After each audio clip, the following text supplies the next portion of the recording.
What's up, everybody? Welcome to the Novichenko Whips YouTube channel. Back here with you today, and we're looking at some more interesting tuning tips and tricks for these Subis.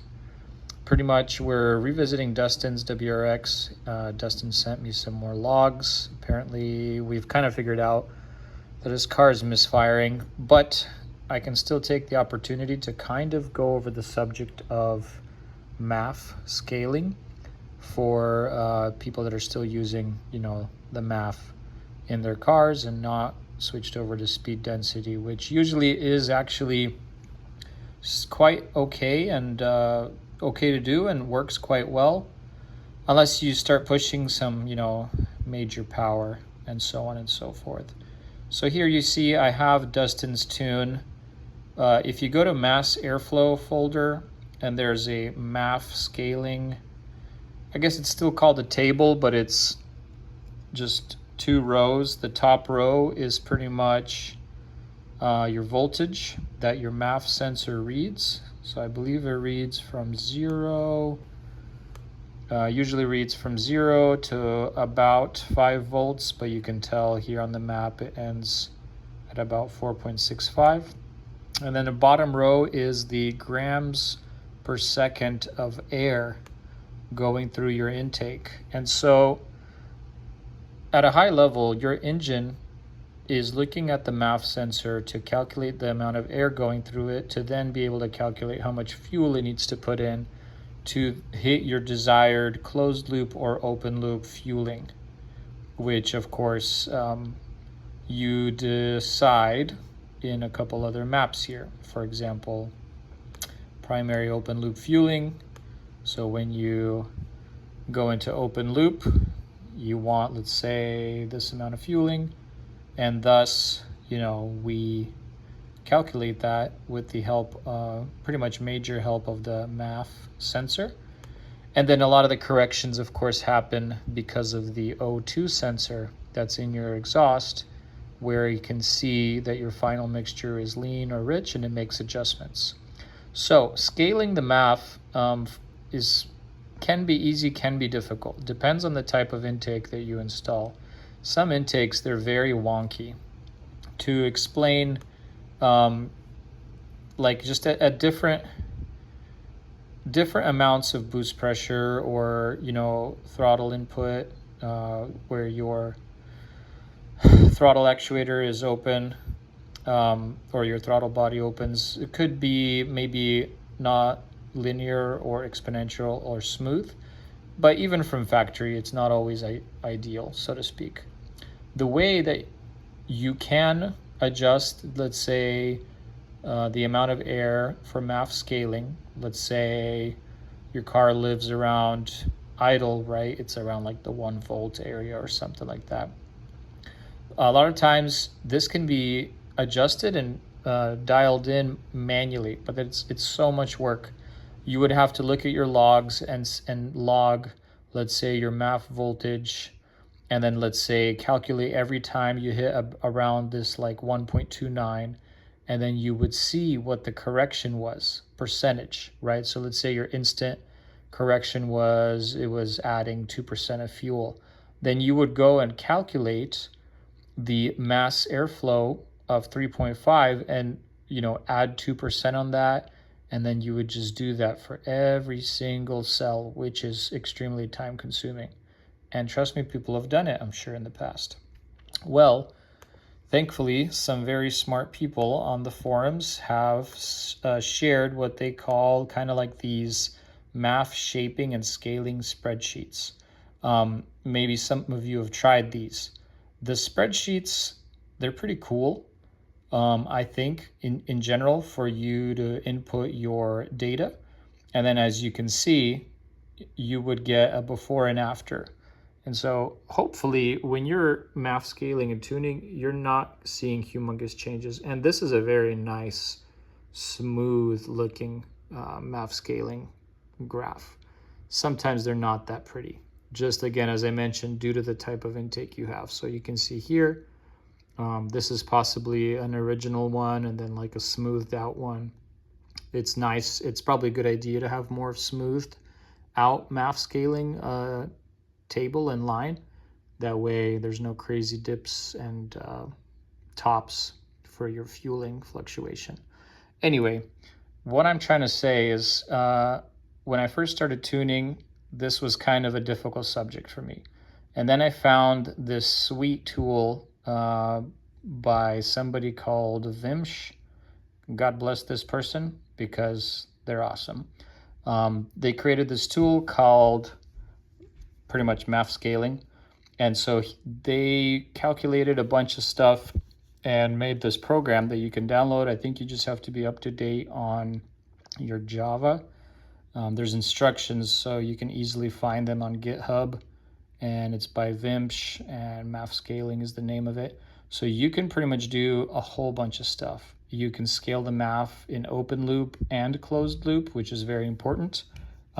You can scale kind of the lower end of it when you're just cruising around, and then wide open throttle open loop pulls, which is very important because you want to be able to hit those wide open throttle air fuel ratios that you're looking for with the fueling.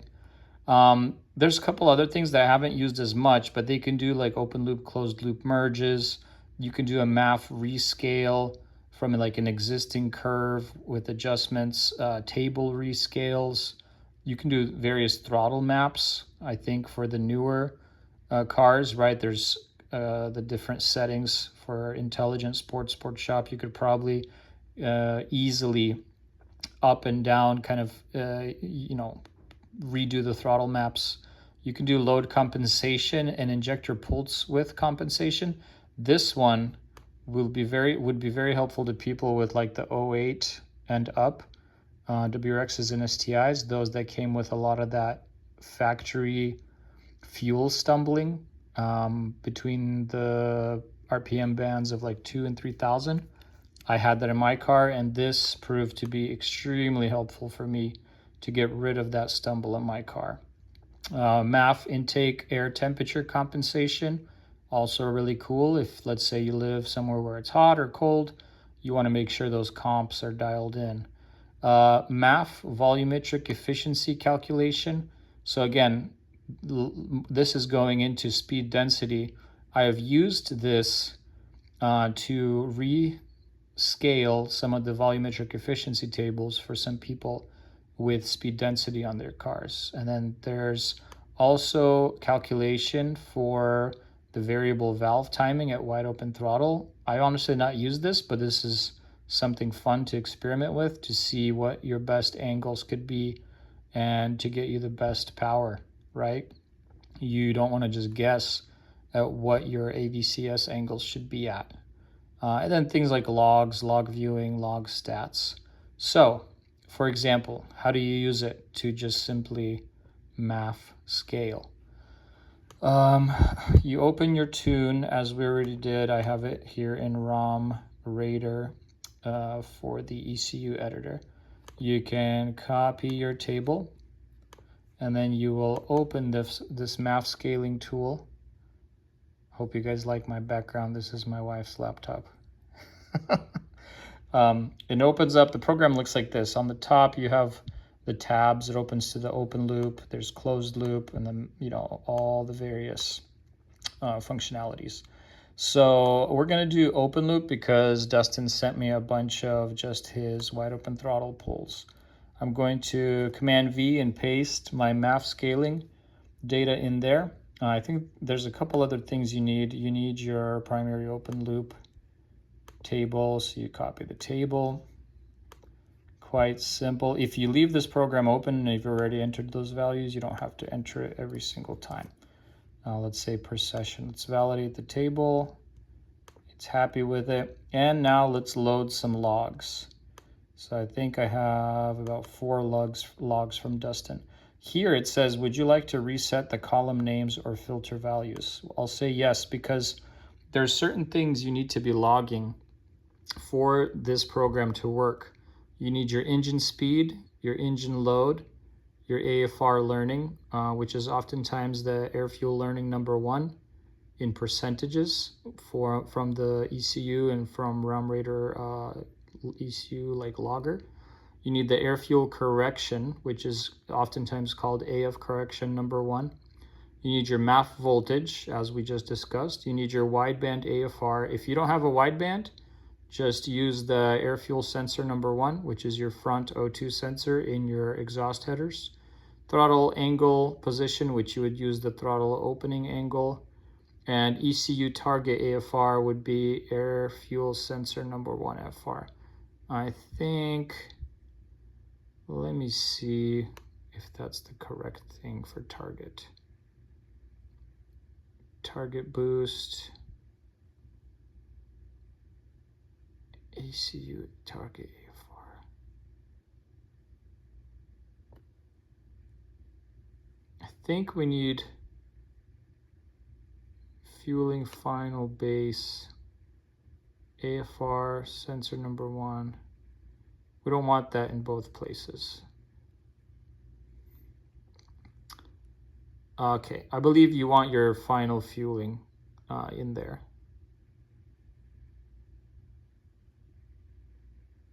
Let's put that in there. Boop. Let's see what it does. Again, if it completely throws off the MAF, we'll know something's a little off.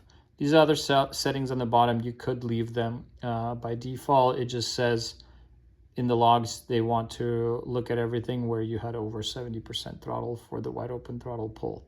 And you can see some data populated from that pull, from around 3,500 RPM to 4,000. It was kind of a short pull.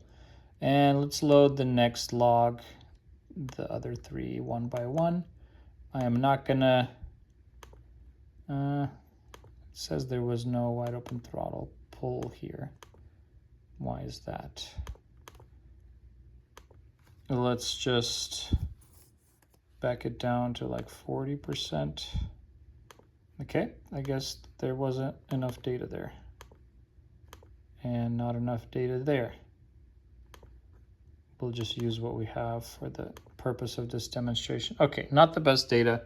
You usually want a full pull with lots more data. But for the sake of this video, we're gonna run with it. Pretty much once you give it that info, you hit on the top right here, this go button, and you can see it gives us this, let's say, MAF scaled view. And you can see when I hit the button for the current, which is the red, it's not a huge difference, actually. It almost looks to me like our new is slightly under the old red one, which means that we were actually a tiny bit rich. Pretty much what I'm saying is, formerly, if we were following the red line, we would have been adding a little more fuel than is needed. And so from the logs, the program has calculated that, for example, we actually are pulling in a bit less air, or need to be calculating a little less air at those points. And so you would notice that this is mostly calculating stuff above the voltage of like 3.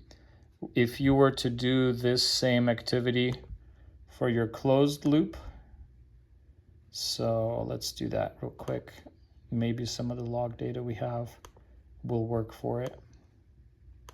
Copy the table as well. Paste it in there. The fueling should still be there from the last view. And let's load the log. Hopefully it's long enough. Let's look at the data they want. This one's a little different for the closed loop. We're looking at engine speed, engine load, and so engine load, grams per revolution. Again, the AFR learning, AFR correction, MAF voltage, the stock AFR, which is the front O2 sensor. You want your closed loop or open loop status. That will help indicate whether you are in the closed or open loop. The time interval of the log, intake air temp, which is interesting that they take that into account, but useful. And it's okay, there's some data on the left-hand side.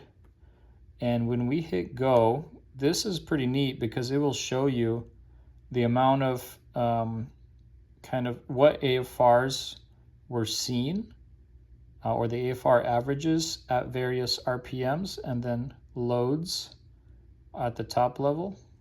I believe it's either loads or those voltage. I think it's the voltages for the MAF sensor. And then of course, how many counts of correction we had. So the most common was around 3200, 0.58. So that's cool and all, but on the left-hand side, you'll then hit the chart button. And this is the corrected one. And when I hit the show me the current one, there's nearly no change. So from my observations, the MAF scaling is on point still here with Dustin's tune. But let's say if you drove for an hour, the more data you can get, the better, the longer the log that you can load in here. And oftentimes you will be able to really nicely dial in this MAF scaling table to where your car will just drive so much smoother. It won't feel as jumpy or jittery. And let's say you got the result, you'll see all these numbers on the bottom here. You will just select the whole section, right click and copy either vertically if you're using ECU flash, or copy Romraider if you're using Romraider, and you would go back in here and paste it. And pretty much I've found that after one good log session, you could dial in your MAF scaling pretty well. And you would be surprised that even on a near stock car, you can really improve the drivability and of course dial in the fueling really nicely to where the car is actually hitting near or on point with what you want for fueling at wide open throttle, mid throttle, and light throttle. Hopefully this was helpful. Definitely go check out this MAF scaling tool. And again, big thanks to Vimsh for making this available. Awesome tool. Very much recommended. Have fun tuning.